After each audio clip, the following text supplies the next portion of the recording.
Hola, ¿qué tal? Bienvenidos a esta nueva entrevista. Es un auténtico placer y bueno, nosotros decimos que es de bien nacido el ser agradecido. Y Gabriel me invitó a su canal de YouTube y a mí me hacía mucha ilusión invitarle al mío, al de Idiomas en Positivo. A Gabriel lo conocí en LinkedIn, la red profesional por excelencia, pero si algo me gusta de Gabriel es lo persona que es lo que más me atrae de todo lo que publica, porque siempre deja muy claro el trato humano que tiene, el fondo que tiene. Y creo que eso es una de las cosas que le ha llevado a la propuesta educativa de la que vamos a hablar hoy. Nos va a acercar dos realidades importantes en el mercado hispanoparlante, que es el acceso a la formación, la importancia del desarrollo personal y profesional a través de la educación y cómo está muy limitado para según qué colectivos, y también cómo el idioma, el inglés, puede ser un impedimento y cómo él ayuda a salvarlo, y luego explicaremos cómo yo también ayudo a salvar esto y cómo hemos colaborado. No voy a presentar su carrera, quién ha hecho qué, porque prefiero dejarlo a él y que nos explique él quién es Gabriel Raña Noya. Bienvenido. Hola, bueno, antes de nada, pues agradecerte, de verdad. Un placer acompañarte en este espacio y bueno, espero que pasemos un buen ratito y que la gente que nos vaya a ver se pueda llevar información de valor. Bueno, ¿quién es Gabriel Rañanoya? A ver, el del medio de 5 hermanos, de una zona de España que se llama Galicia, al otro lado del norte de donde estás tú. Y bueno, pues un muchacho que creció toda su vida siendo un poquito fastidioso, muy molesto para mi madre. Eso me llevó a ganarme unos cuantos guantazos en mi vida, pero bueno, digamos que era parte de, ¿no? ¿Por qué? Porque siempre me ha gustado mucho mirar un poquito más allá, ¿no? O sea, no el sí porque sí o el no porque no, sino que me gustaba entender un poquito la razón de las cosas y sobre todo el para qué de las cosas, ¿no? Que es algo que pasan los años y me sigo rigiendo mucho por eso. El por qué yo sé que es importante detectarlo en muchas de las situaciones, pero yo soy una persona del para qué. Si voy a hacer algo, si voy a tomar una decisión, ¿para qué lo hago? ¿Qué intento conseguir? ¿O a quién intento beneficiar? O lo que sea. Entonces, bueno, crecí como adolescente en una ciudad pequeñita, en La Coruña, 250.000 habitantes. Como siempre, pues un muchacho activo, deportista, fútbol, borracheritas, por ahí de cuando éramos jóvenes, lo que hemos hecho todos, ¿no? Y en el año 2006 me marché a vivir al Reino Unido. Tengo un hermano mayor que vive allá desde hace muchísimos años, entonces él me echó una mano en los inicios y me fui con un proyecto de 3 años para aprender inglés, curiosamente, y terminé estando 6, porque me gustó mucho, me identifiqué mucho con, o sea, me gustó una parte del Reino Unido, que es la parte en la que ellos piensan desde el punto de vista de trabajo y de negocios. Es una filosofía muy diferente a lo que son los países latinos, incluidos los españoles o los del sur de Europa, como nos dicen. No me gustaba tanto el estilo de vida, pero bueno, digamos que fui encontrando la manera. Y luego en el 2006, pues bueno, doy el salto hacia Latinoamérica, llego aterrizo en Colombia. De ahí, bueno, pues empezamos a meternos siempre muy en el mundo educativo, en el mundo de la formación en línea. Es algo que yo lo vengo trabajando y lo defiendo mucho, no ahora en los últimos 13 o 14 meses, sino desde hace 20 años. Y bueno, y nos establecemos en Colombia con la que es mi esposa, que nos conocimos en los tiempos que vivíamos en Inglaterra y dijimos, bueno, ¿qué? ¿Colombia?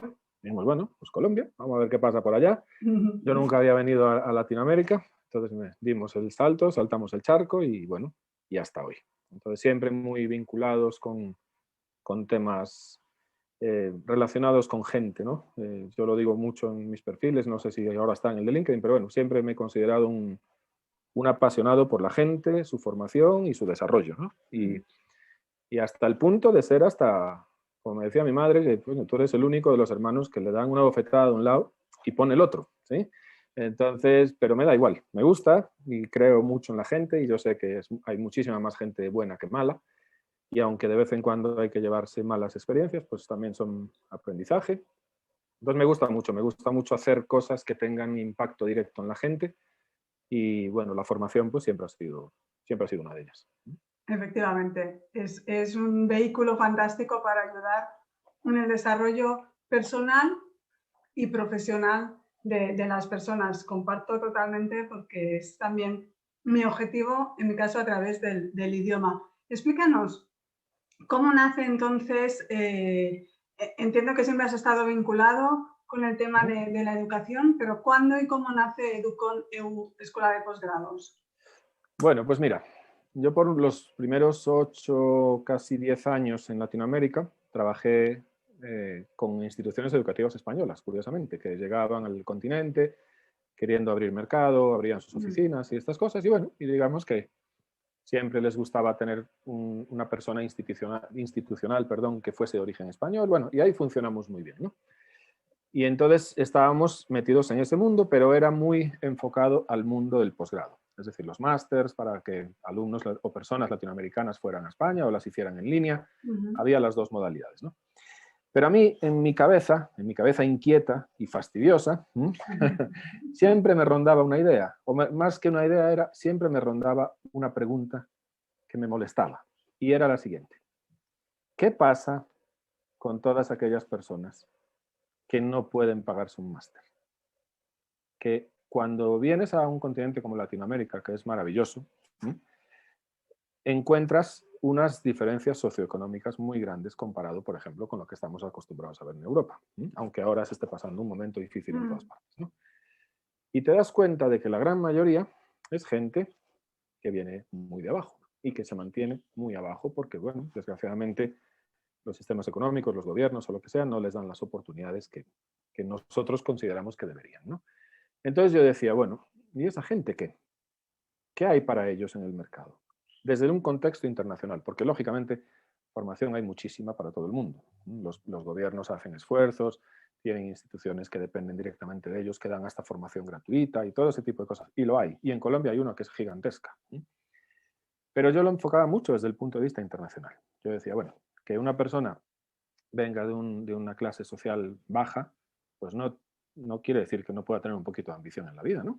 Debería poder tenerla. Obviamente hay que ser moderado también en esas ambiciones porque se pueden volver en contra, pero hay que tener un poquito de ambición, hay que ser inquieto, hay que querer algo, ¿no? Y empezamos a pensar, bueno, obviamente los másters son un producto completamente diferente, entonces nos enfocamos hacia el mundo de los cursos en línea. Claro, tú me dirás, coño, Gabriel, pero es que los cursos en línea ahora en el mundo debe haber más de 2 millones disponibles. Y es cierto, hay montones, de todos los olores, colores, sabores, aromas, lo que tú quieras. Entonces empezamos a hurgar un poquito más. Y dijimos, bueno, ¿cuál es ahora mismo, desde mi punto de vista, las dos grandes barreras que existen en el mundo de la educación internacional? Y te las voy a dar en orden, para lo que yo entiendo que es de la más grande a la menos grande. Una, el idioma.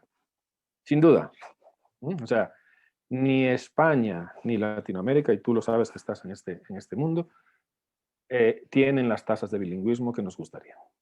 No las tenemos, o no las teníamos. Aquellos que tuvimos la fortuna de coger el toro por los cuernos, pues bueno, cambió la cosa, pero al principio no las teníamos. Entonces, claro, yo cuando estaba en España siempre tenía el sueño de hacer unos estudios de algo en Inglaterra.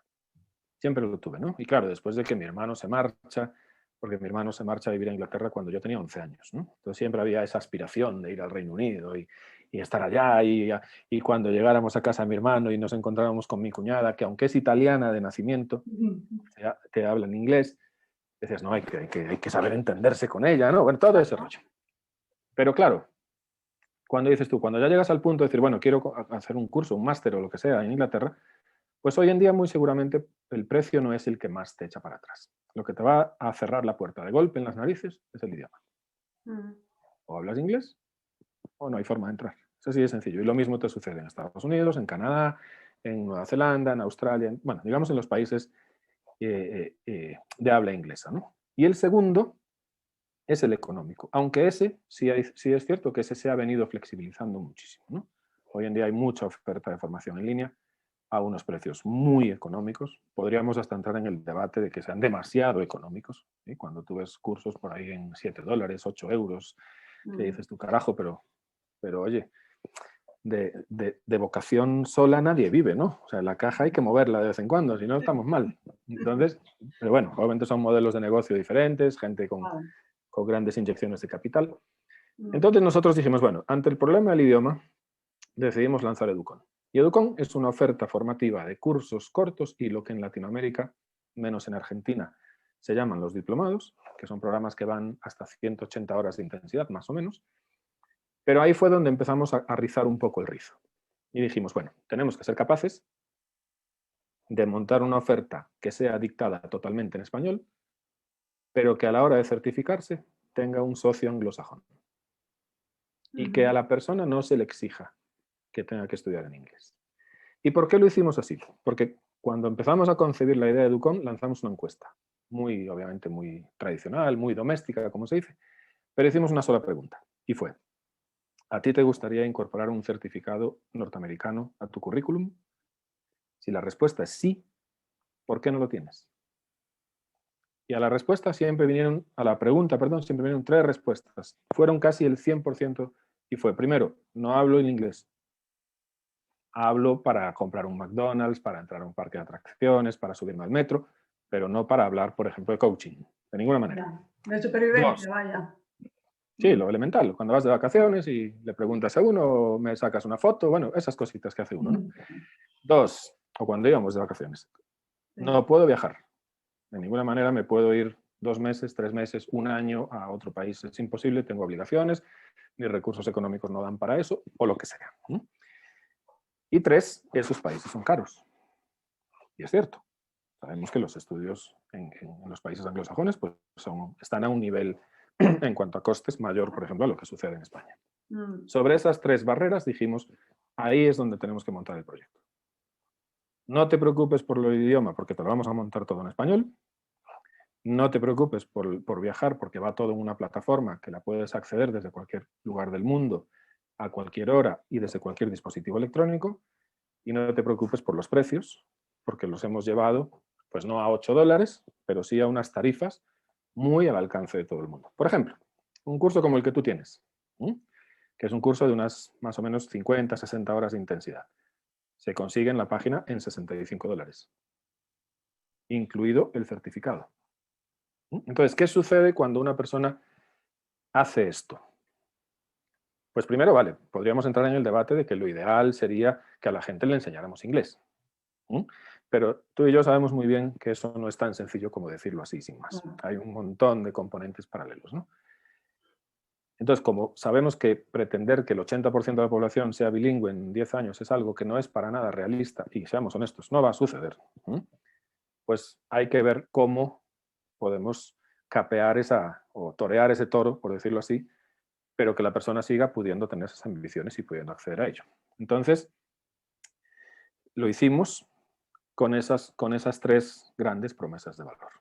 Y hoy en día, pues claro, cuando tú nos puedes preguntar, oye, ¿quién es tu público? Yo digo, no, cualquier persona hispanohablante que se encuentre en cualquier lugar del planeta. No hay ningún tipo de restricción. Entran a nuestra página web, compran el curso que les interesa, el pago se procesa de inmediato, la plataforma les manda un correo de bienvenida de inmediato y está estudiando. Entonces, también es cierto que en el mundo de los cursos en línea, pues hay 2 públicos muy bien diferenciados, ¿no? Está el público que es la gente que ha tenido la fortuna de ir a una universidad o incluso hacer algún posgrado, que buscan estos cursos cortos porque necesitan actualizarse en algo específico, pero para ellos digamos que el certificado no es el punto clave porque es que ellos ya tienen su máster o su MBA o sabe Dios qué, ¿no? Pero luego viene la otra parte de la tortilla, que es la más grande, que es la gente que busca los cursos cortos porque no tiene forma de pagarse un posgrado. Y en muchos casos no tienen forma de pagarse ni siquiera una carrera.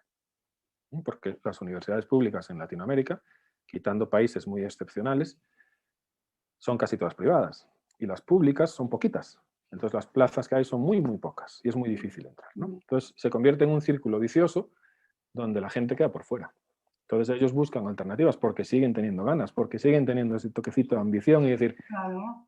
coño, mis papás son humildes, no somos bollantes, pero hombre, yo quiero formarme lo mejor que pueda. Entonces, cuando esa persona toma ese curso y le llega ese certificado y lo incorpora en su currículum, pues le permite competir de otra manera.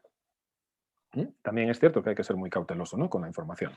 Que te hagas un curso en liderazgo no te va a hacer gerente de recursos humanos de Movistar en España. A ver, sí, hay que Hay que, sí, las cosas como son. Las peras son peras y las manzanas son manzanas, ¿no? Bueno, pero acceder al mercado laboral más preparado y con un currículum más vestido y que realmente te abre más puertas. Y que en su mundo pueda competir mejor. Claro. Y que en su mundo y en su entorno, pues su currículum llame la atención. Porque de repente hay un conocimiento adquirido, que eso lo hay en cualquier curso que hagas, porque siempre se adquiere conocimiento, pero además hay un aval, en este caso, de una universidad internacional. Así nace Educon y así, bueno, pues cumplió 2 años el pasado 1 de septiembre. Es un proyecto joven, pero que viene desempeñándose muy bien. Y ahí queremos seguir. Ahí queremos seguir. Lógicamente, cualquier persona que quiera estudiar con nosotros es bienvenida, pero actividades que nosotros hacemos para salir a buscar estudiantes siempre se orientan un poquito hacia esas clases sociales o estatus económicos un poquito menores que sabemos por conocimiento de causa, porque lógicamente pues hemos tenido la suerte de viajar bastante a Latinoamérica y conocemos bien lo que es la realidad económica del país. Entonces, las grandes masas están abajo. Y ahí es donde queremos pues, dar una oportunidad y generar un impacto. Sí, la verdad es que recuerdo, Gabriel, cuando te conocí, ahora era 1 año, más o menos, que nos conocimos y que conocí tu propuesta y la verdad es que me pareció muy, muy atractiva, con un componente social muy, muy importante y cuando me propusiste colaborar con un programa que ayudara a esa realidad del idioma, pues me pareció una muy buena oportunidad también de poder colaborar y ayudar. Y efectivamente, como bien dices, por supuesto que aprender idiomas y sobre todo el inglés es algo importante y no negociable en la mayoría de las ocasiones, pero somos conscientes de que no es un proceso fácil, que no es simplemente ponerse y ya está. Entonces, la idea del programa que desarrollamos de manera conjunta era precisamente para ayudar a quien quiere seguir con el idioma, quiere avanzar o quiere entender por qué no le ha funcionado y cómo hacerlo, puede hacerlo gracias al programa que preparamos de coaching de idiomas para Educon. Así que esa es la oferta que está para ayudar también en la experiencia del idioma. Cuéntanos un poco qué tipo de colaboradores componen el claustro y, por lo tanto, qué tipo de formaciones académicas, cuál es la oferta que tenéis. Bueno, hay un grupo de personas fantásticas, como lo eres tú, en diferentes campos del conocimiento. Lo que hacemos es que los cursos, pues lógicamente, cada curso es dictado por una persona experta en eso. No nos gusta la idea de que haya 15 cursos dictados por una sola persona, porque pues yo entiendo que hay gente que tiene muchísimo conocimiento, pero bueno, también es cierto que hay que dejarle un pedacito a la tortilla a todo el mundo, ¿no? Y no comérnosla sola entre dos. Yo, por ejemplo, a mí siempre me lo han dicho desde el principio: oye, Gabriel, ¿por qué no montas tus cursos? Y yo tengo claro que mi función en Educon no es esa. Entonces, mi función es otra, y los profesores como tú y los expertos, la gente que de verdad sabe ya no solamente de los temas, sino de cómo montar un curso, que es otro conocimiento paralelo, pues no soy yo, ¿vale? Entonces, mejor me hago un ladito. Entonces, los profesores son gente gente de muchísima trayectoria, o sea, se busca gente con años de experiencia. La gran mayoría, como es tu caso, pues tienen sus estudios de posgrado en los campos específicos, hay algunos doctorados en la página también. Y básicamente, pues es gente que se dedica a la industria en el día a día. Por ejemplo, pues tú eres una persona que tienes un curso de coaching para idiomas y tu actividad diaria es precisamente pues ser coach para idiomas. Una persona que nos maneja el curso de cómo hacer negocios en redes sociales, que no es cómo hacer anuncios en Facebook ni nada de eso, sino que es la estrategia que tú debes diseñar en tu actividad o en tu empresa antes de salir al mundo de la red social, es el dueño de una agencia de publicidad. No sé, el curso de marca personal pues lo dicta nuestra compatriota en España, que es una doctora en comunicación, que dicta conferencias en medio mundo, que tiene 7 libros publicados, es decir, del tema sabe un poco, ¿no? Y así sucesivamente. Entonces, siempre buscamos que sean gente en la industria, que vengan de ese background y que sepan muy bien de lo que hablan, no solamente desde la teoría, sino que nos cuenten. Sí, la teoría hay que tenerla, por supuesto, pero luego hay que saber cómo llevarla a la práctica y hay que compartir las experiencias de, bueno, sí, implementaciones exitosas si tú quieres, pero también hay que compartir las que no salieron tan bien o las que a lo mejor salieron bien después del tercer o cuarto intento, que de esas hay muchas también. De hecho, yo pensaría que son las que más, ¿sí? Pero claro, a la gente le gusta escuchar el caso de éxito y yo, pues como siempre he sido de ir al revés, a mí me gusta escuchar los casos de fracaso, que yo tampoco les llamo fracaso, me gusta escuchar las equivocaciones. Claro. ¿Cómo te equivocaste? ¿Qué fue lo que llevó a equivocarte? ¿Qué decisiones tomaste? ¿Qué análisis has hecho? ¿Y qué cambios has implementado? Para mí ese es uno de los mayores aprendizajes que hay en la vida, sin demeritar, por supuesto, las cosas bien hechas y las cosas que salieron bien. Pero además, que esa es otra de las cosas que tú y yo hemos hablado en varias ocasiones, es que tenemos que darnos esa licencia, ¿no? Tenemos que darnos ese permiso a equivocarnos. Es imposible, o sea, es que es tal el grado de presión que nos ponemos a nosotros mismos y que luego te das cuenta de que nadie más te la pone. Exacto.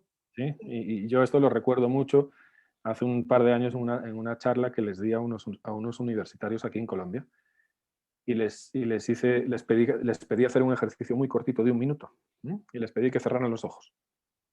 Y cerraron los ojos. Todavía era una charla presencial, ¿no? Entonces era fantástica. Bueno. Entonces los chicos cerraron los ojos. Entonces yo les di las instrucciones que eran, tienes que empujar tu mente, o sea, hacer memoria lo más fuerte que puedas, llevar tu mente lo más atrás en el tiempo y detectar aquellas cosas que hayas hecho bien al primer intento. ¿Vale? La instrucción es clara. Sí, Gabriel, listo, tiempo. Entonces ahí los veías a todos estrujándolos, frunciéndose. Listo, pasó el minuto. Entonces hubo uno valiente que dijo, sí, yo sí. Fantástico, oye, felicidades, enhorabuena. Los demás, no. Y realmente el razonamiento era ese. Es que nacemos, desde el día que salimos a este mundo, salimos equivocándonos. Todos los días. Tanto o más que acertando. Entonces, cuando nos volvemos adultos, por algún motivo que nadie entiende, resulta que las equivocaciones, que no fracasos, porque yo el fracaso lo entiendo como un término absoluto. Y para mí no hay nadie en esta vida que sea un fracaso absoluto. Todo el mundo comete errores específicos en momentos específicos. Pero entonces tenemos que darnos la paciencia, tenernos la paciencia de que en algún momento, queramos o no, la equivocación llega. Y va a llegar muchas más veces de lo que pensamos. Sí. Creo que se ha congelado. Hola. Sí, Se congeló un ahora segundito, ¿no? se ha congelado. Vuelve a decir Vale. que la equivocación es necesaria o llega. La equivocación llega, queramos o no. Entonces, cuando tú ves gente adulta, por ejemplo, cuando pues, hablo mucho con gente así sobre emprendimiento y ese tipo de cosas, es decir, oye, ¿y desde cuándo? O sea, ¿dónde has leído tú o quién te ha compartido la experiencia de que vayas, montes un emprendimiento y a los 6 meses ya tengas el Mercedes a la puerta o ya te has comprado una casa en la playa? Es que el mundo no funciona así. Y en el camino vienen las equivocaciones. Y yo sé que a nadie le gusta equivocarse, por supuesto. Y si la equivocación encima conlleva un daño fuerte o hay un perjuicio económico, pues es peor. Pero van a venir. O sea, es como el que sale por la mañana y llueve. O sea, ya tú decides, ¿no? Te quejas porque llueve, va a llover igual, ¿entiendes? O sea, o sacas el paraguas o te quedas en casa. Entonces, el tema es los errores, hay que darlos por bienvenido. Y cuando lo traemos al entorno específico, por ejemplo, del aprendizaje de un idioma, muchísimo más. Muchísimo más, ¿sí? Porque al final lo que haces cuando estás aprendiendo es cagarla día sí día también. ¿Sí? Le pegas mal al acento, conjugas mal el verbo, pones antes el pronombre que el no sé qué, bueno, en fin, es una serie pero que al final dices tú, pues ese es el camino que hay que dar para decirlo bien, ¿no? Exacto. Es que no se puede aprender sin equivocarse. No. Forma parte Y no para, ¿eh? Y eso no para. Eso No. aun cuando creemos que somos ya... Pero si yo digo una cosa, mira, Paloma, quitando estudiosos, escritores, catedráticos, una persona del común, como tú y yo, ni siquiera hablamos bien nuestro propio idioma. De tanto. O sea, hay un montón de palabras que no conocemos, hay un montón de errores ortográficos que cometemos, que si ponemos la coma donde no es, o todas esas... Ahora tú imagínate aprender otro. Sí. Yo recuerdo que mi madre me decía, mi madre hablaba muy bien castellano y me decía, hija, tú cada vez hablas más idiomas, pero peor castellano. Y es verdad, y es verdad. Pero fíjate, mi hermano el mayor es un hombre de 53 años que se fue para Inglaterra cuando tenía 18. ¿Mm? Entonces, claro, cuando nos encontramos, lo vacilamos mucho, porque a él ya le salen todas las coletillas inglesas. El famoso que los ingleses lo dicen muchísimo, ¿no? Y hay palabras que ya no le salen en español. Sí. Entonces, claro, nosotros lo vacilamos con el famoso Spanglish y todo ese rollo, pero imagínate, claro, lleva ya casi el doble de años en el Reino Unido de lo que vivió en España. Es lógico, ¿no? Sí. Pero al final tienes las dos lenguas ahí, o los dos idiomas, pero bien del todo no se llega a hablar nunca ninguna. Yo creo que ninguna. Exacto. Sí, a mí, por ejemplo, me cuesta mucho decir que domino un idioma, ¿no? Yo es que no domino ni el mío, no domino ni el castellano, con lo rico que es, y al final tengo como muy limitado el vocabulario, ¿no? Soy consciente de ello. Entonces, no domino ninguno, lo que sí que hago es disfrutar con todos y comunicar con ellos, mejor, peor, y se trata de eso, ¿no? De ir sumando y de ir ampliando conocimiento y efectivamente, como tú decías, de aceptar el error como proceso de aprendizaje y de desarrollo, y que quiere decir que estás llevándolo a la acción.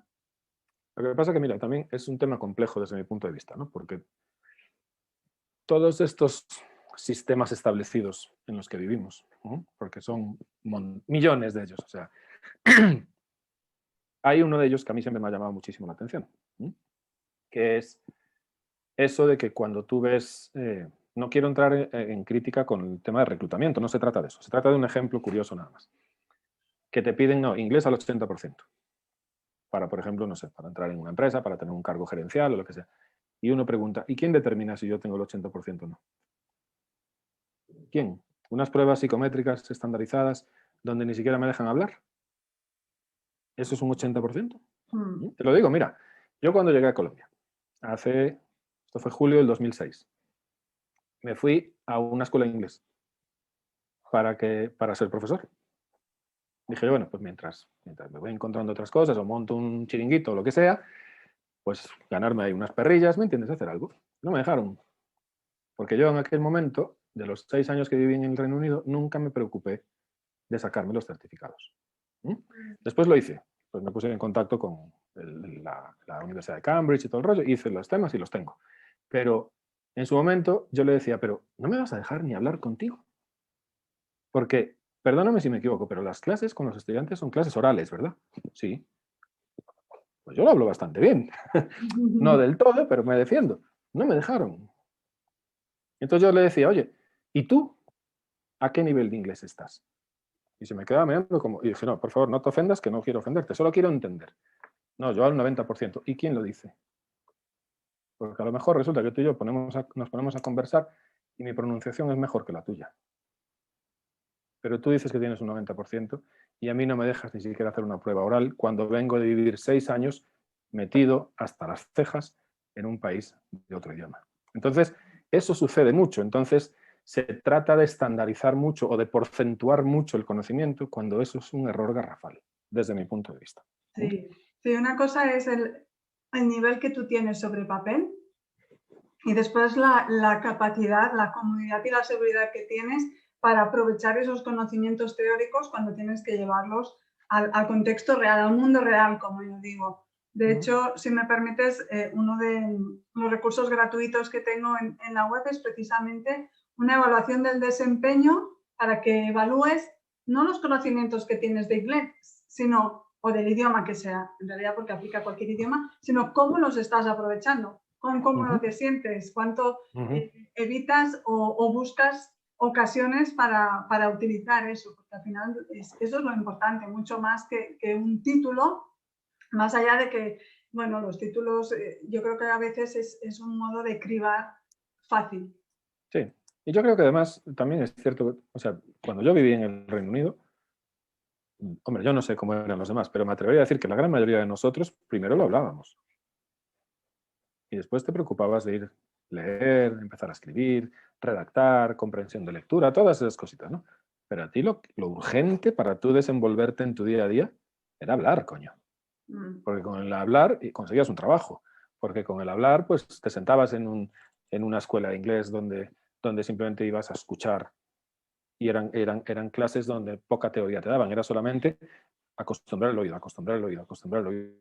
Entonces, hay mucha gente que luego hizo la tarea de la parte oral, o perdón, escrita y lectora, hay gente que no.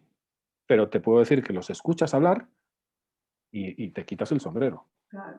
Una riqueza en el vocabulario, una pronunciación fantástica, y luego les pides que lo escriban y no. A mí, por ejemplo, me sucedió con el italiano. Cuando yo vivía en Inglaterra, compartí trabajo muchísimos años con gente italiana, de Nápoles, de Sicilia, algunos de las afueras de Turín. Y llegó un momento en el que yo le decía a mi hermano, coño, yo no vine a esto. Estoy aprendiendo italiano antes que inglés, ¿sí? Pero bueno, me encantaba. Además que el italiano me parece un idioma divertidísimo, ¿no? Es genial. Y llegó un momento en el que, o sea, nunca fui fluido fuerte, pero llegó un punto en el que me defendía. De hecho, me fui de vacaciones a Italia y no tuve ningún problema. Nunca me preocupé por leerlo ni escribirlo. Nunca. Entonces, cuando resulta que volví al trabajo, y a lo mejor, pues no sé, una persona de la empresa se iba y entraba otra nueva, y era un italiano, y te decía, oye, pero tú eres italiano, no, yo soy español, oye, pues qué bien lo hablas. Y yo, coño, pues gracias, ¿sí? Y yo pensaba para mí, no me pidas que lo escriba, porque no tengo ni idea, ni leerlo. Claro. Pero hay ese orden en las cosas también, que muchas veces se exigen unos niveles de inglés que luego nunca se utilizan. O sea, un inglés escrito, ¿para qué? ¿Alguna vez vas a informar, vas a reportar en inglés a tu jefe de habla hispana? No, no me parece, no creo que vaya a suceder, ¿no? Claro. Vas a tener una reunión de negocios en inglés hablada, bueno, pues tienes Sí, el es muy desarrollo. importante tener en cuenta cuando uno empieza a aprender o quiere mejorar el idioma, que tiene ya ciertos conocimientos, es tener claro en qué contexto lo va a necesitar de manera más inmediata, porque es cierto que el idioma se aprende de manera integral, ¿no? Con las diferentes habilidades, pero lo más inmediato quizás es, como tú dices, pues llamadas de teléfono, reuniones, no escrito, o otros es más escrito. Y también es muy importante que cuanto antes llevemos a la práctica, y a la práctica normalmente hablada, todo lo que vamos adquiriendo, para que no se quede en pasivo y cuando necesitas acceder a tus conocimientos de inglés, ¿qué pasa? Que no, es que no me sale nada. Lógico, Claro, si siempre has sido pasivo o el sistema tradicional de aprendizaje, que al final está pensado para completar ejercicios y pasar un examen, muy a menudo. sí, claro. Sí, yo, por ejemplo, lo hice de esa manera. Yo recuerdo que en su día llamé a mi hermano y le dije, oye, ¿qué hago que no avanzo?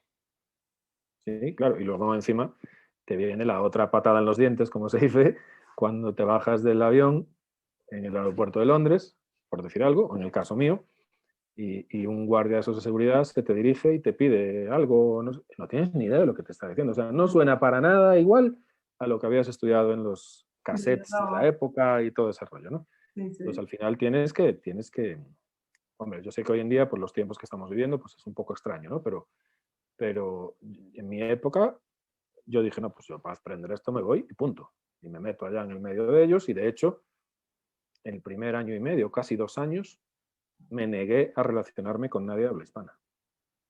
Me daba igual si eras polaco, de Afganistán, de donde fueras, pero que hubiera que hablar inglés. Ya. Yo, Todo en inglés.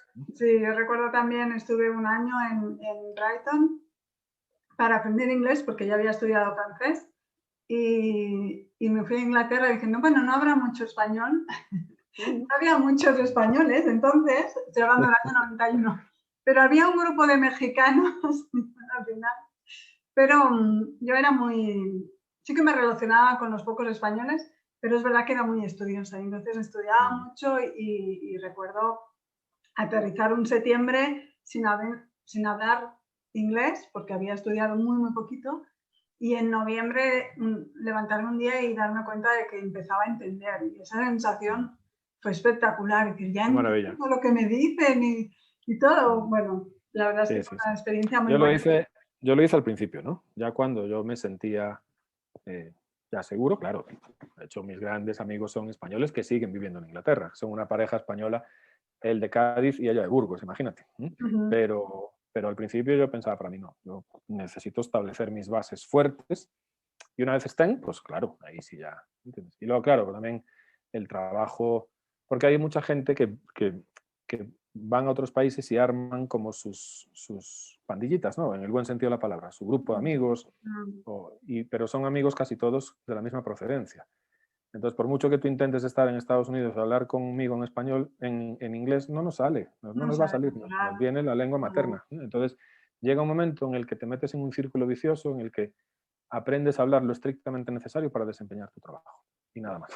Mm. Y el resto, claro, pues sales del trabajo y te vas a tu comunidad y estás con tus amigos, pues que hablan todos en el idioma nativo. Entonces yo veía casos de gente que cuando yo llevaba 3 años en el Reino Unido, ellos llevaban 7 u 8 y el inglés era muy, ¿sabes? Decías tú, con todo el tiempo que llevo aquí, Claro. deberías tener un inglés mucho más avanzado y no, porque se metieron en esa dinámica, ¿no? Pero, pero bueno, Sí, a más veces o menos. pensamos que es que solo voy a aprender el idioma si estoy en el país, ¿no? Del idioma, pero es cierto que estar en ese país ayuda porque estás en inmersión, pero tiene que ser una inmersión activa, no solo por Claro, estar y va a funcionar, no, no, tienes tú que realmente estar activo, buscar, hablar, practicar y exponerte al máximo en ese idioma, si no, por estar en el país y, no y funciona. equivocarte, ¿Cómo? y equivocarte. Y equivocarte. Porque lo que sucede, yo lo que he visto, por ejemplo, eh, así como nos sucedió, yo creo que a todos nos ha sucedido en alguna ocasión, estando en España, que te viene un turista extranjero, Mm, y tú ves al turista extranjero que se te acerca y te pregunta y te intenta preguntar en español. En el momento que tú ves que esa persona está haciendo el esfuerzo, la ayuda sin pensarlo. Eso sucede al revés. A mí me sucedía. Claro, yo tenía mis compañeros de trabajo, que eran muchos ingleses, entonces cuando yo empezaba a perder la maldita vergüenza y todo el tema, pues claro, ellos veías que se te quedan mirando como diciendo, ¿y este qué querrá decir? Pero como veían que yo me estaba esforzando y tratando de buscar las palabras, siempre te echaban una mano. ¿Mm? mm, mm. Entonces ahí es donde viene también el tema que decíamos antes de las equivocaciones. ¿Quién te va a decir que te estás equivocando? Muy seguramente el que lo habla peor que tú. Pero el que es nativo y ve que te esfuerzas, va a tenerte la paciencia, o por lo menos a mí me la tuvieron, te tiene la paciencia, te escucha, te entiende lo que le dijiste y luego te dice, no, mira, para la próxima, corrígelo y va en este orden. Ok, vale, perfecto, genial, ¿me entiendes? Pero entonces ahí es donde vienen las equivocaciones, que hay que tomárselas con... Yo recuerdo una vez a un jefe que tuve, estaba yo recién llegado, llevaba 2 meses y estábamos en el trabajo y teníamos que hacer algo y yo me la acerqué y yo le quería decir, oye, tengo un plan. Y le dije, oye, I have a plane. Y el tipo se me quedó mirando, you have a plane? Como diciendo, ¿tienes un avión? Y yo, hostia puta, no, el avión, claro, nos cagábamos de la risa, ¿me entiendes? Y dice, tendrás un plan. Y yo, pero plan se dice igual en español que en inglés. Y bueno, entonces te vienen las risas, pero dices tú, yo iba todo confiado en que plan se decía plane. Claro, Y plane es un avión. Y dices, coño, y él me decía, y si tienes un avión, ¿qué haces aquí trabajando conmigo? ¿Me exacto. entiendes? Pero son las anécdotas tontas que te van Sí. y te van generando también mucha más confianza en ti mismo. Ya cuando te empiezas a soltar, ya la autoestima te crece. Bueno, pues ya no tienes ningún miedo en decir, oye, ¿cómo es que se decía eso? ¿Sabes? Y ya, cosa que al principio ni se te ocurre preguntar eso, por lo menos a Sí, mí. así Va es. uno soltándose. Sí, yo lo veo con mis clientes como efectivamente esa confianza va en aumento, la autoestima y también la sensación de superación, ¿no? De que el idioma ya no les controla, sino que son ellos que llevan las riendas y que lo aprovechan en su beneficio en aquellas ocasiones y que además es un aliado para su desarrollo. Claro, y Así sobre es. todo yo también creo que, y esto aplica en el idioma y en cualquier cosa en la vida, ¿no? En el momento que tú eres perfectamente consciente de que te falta un mundo por llegar a hablarlo bien, te relajas muchísimo más y lo disfrutas. Porque cada vez que abres la boca vas con ese temor y ese pánico a que de la frase que tiene 8 palabras, una la dije mal, coño, es que eso es un sin vivir. ¿Entiendes? Pero ya Mm. cuando te das cuenta de decir, no, mira, pues oye, a ver qué sale hoy, ¿entiendes? Ya lo corregiremos, pues te sueltas y te liberas y empiezas a gozártela muchísimo más. mucho más. Así es. Bueno, Gabriel, ha sido un auténtico placer. Podríamos pasarnos horas. Todo el día. Sí. Aquí debajo encontraréis el enlace a la propuesta educativa de Educoneu Escuela de Posgrados, donde están todas las formaciones, el claustro, en la que podéis encontrar también este programa de coaching aplicado a los idiomas para ayudaros a aprender un idioma y sobre todo a disfrutarlo con resultados y a aceptar las equivocaciones que son necesarias y pasitos para progresar. Cuantas más mejor, como se dice. Exacto. Gabriel, muchísimas gracias por compartir este espacio con nosotros. Te pueden seguir en la página web que indico y también voy a poner tu canal de YouTube, porque la propuesta que hacéis de Conocimiento 5x5, al que me invitaste, me parece muy, muy bueno, esas píldoras de conocimiento de los diferentes colaboradores que tenéis en el claustro. Y nada, lo dejamos aquí. Muchas gracias por... No, al contrario, muchísimas gracias a ti. Un verdadero gusto. Claro que sí, tenemos que repetirlo. Y tanto que sí. Y gracias a ti por acompañarnos este rato. Espero que lo hayas disfrutado, que te haya aportado valor y nos vemos en el siguiente vídeo. Un abrazo. Chao. Gracias. Chao.